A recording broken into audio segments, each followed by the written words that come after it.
और साई कैबिनेट की बैठक में कई प्रस्तावों पर मुहर लगी है, जिसमें पीएससी में गड़बड़ी की जांच सीबीआई से कराने को मंजूरी दी गई है। साथ ही खरीफ विपणन साल 2023-24 में समर्थन मूल्य पर प्रदेश के किसानों से प्रति एकड़ 21 क्विंटल धान खरीदी का फैसला लिया गया है। साथ ही प्रधानमंत्री नरेंद्र मोदी की गारंटी के मुताबिक अंत्योदय और बीपीएल राशन कार्ड धारियों को 5 साल तक मुफ्त राशन के प्रस्ताव पर मुहर लगा दी गई है और इससे राज्य के 67,92,153 राशन कार्डधारी परिवारों को फायदा होगा।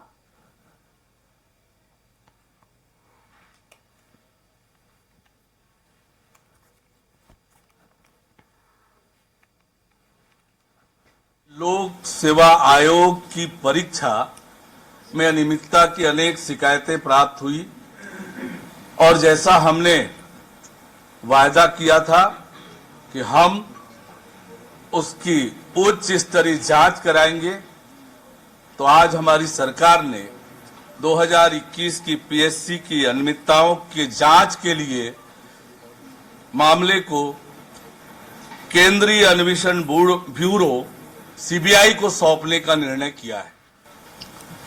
दूसरा एक बड़ा निर्णय किसानों के हित में लिया है और यह भी मोदी की गारंटी में हमारा वादा था कि हम प्रति एकड़ 21 क्विंटल धान की खरीदी करेंगे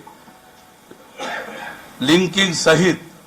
तो ये निर्णय भी आज हमारी मंत्री परिषद की बैठक में लिया। राष्ट्रीय खाद्य सुरक्षा अधिनियम 2013 के तहत जारी राशन कार्डों में जनवरी 2024 से आगामी 5 सालों तक निःशुल्क खाद्य वितरण के समान ही छत्तीसगढ़ खाद्य एवं पोषण सुरक्षा अधिनियम 2012 के तहत जारी अंत्योदय एवं प्राथमिकता राशन कार्डों में निःशुल्क खाद्य वितरण का फैसला मंत्रिपरिषद ने लिया है।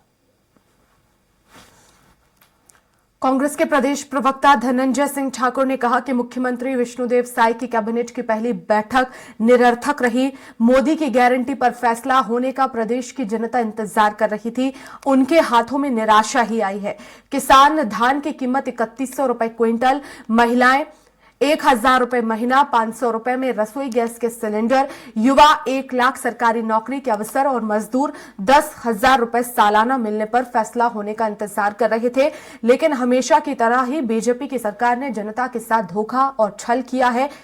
रहा सवाल सीबीआई जांच का, तो निष्पक्ष जांच का हम स्वागत करते हैं।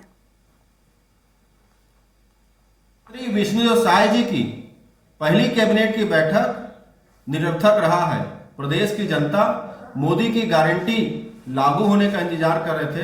किसान 31 रुपए क्विंटल धान का मिलने का, माता और बहनें 1000 रुपए महीना खाता में आने का, 500 में रसोई गैस सिलेंडर मिलने का, युवा सरकारी नौकरी के अवसर का और मजदूर भाई 10,000 रुपए सालाना मिलने का फैसला आने का इंतजार कर रहे थे।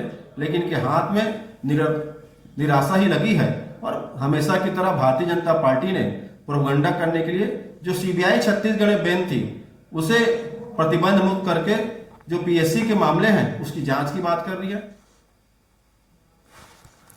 स्वास्थ्य मंत्री श्याम बिहारी जायसवाल के बयान सामने आए हैं, जिसमें उन्होंने 22 जनवरी को ड्राई डे पर कहा कि माता कौशल्या की धरती भगवान राम का ननिहाल है। छत्तीसगढ़ में अयोध्या के बाद या अयोध्या से ज्यादा कहीं खुशी छत्तीसगढ़ में होगी, जिसके चलते 22 जनवरी को ड्राई डे घोषित किया गया है। वहीं कांग्रेस द्वारा महतारी वंदन के नाम पर धोखा देने के आरोप पर मंत्री श्याम बिहारी जायसवाल ने पलटवार करते हुए कहा कि कांग्रेस अपने गिरेबान में झांक कर देखे। तो वहीं कोरोना के बढ़ते मामले पर स्वास्थ्य मंत्री ने कहा कि कोरोना को लेकर हमारी तैयारी पूरी है। कि ये भगवान राम का ननिहाल है और माता कौशल्या की धरती है, तो निश्चित रूप से जब भांजे का इतना बड़ा 500 साल बाद उनके घर में प्रवेश होगा, उन्होंने 500 साल तक बाहर में जीवन बिताया, तो छत्तीसगढ़ में मुझे लगता है कि अगर अयोध्या के बाद, या हो सकता है कि मैं ये भी कह सकता हूं कि अयोध्या से ज्यादा अगर खुशी कहीं होगी तो छत्तीसगढ़ में होगी। इसलिए उस दिन को ड्राई डे घोषित किया गया है ताकि उत्साह में लोग किसी प्रकार की दुर्घटना न हो।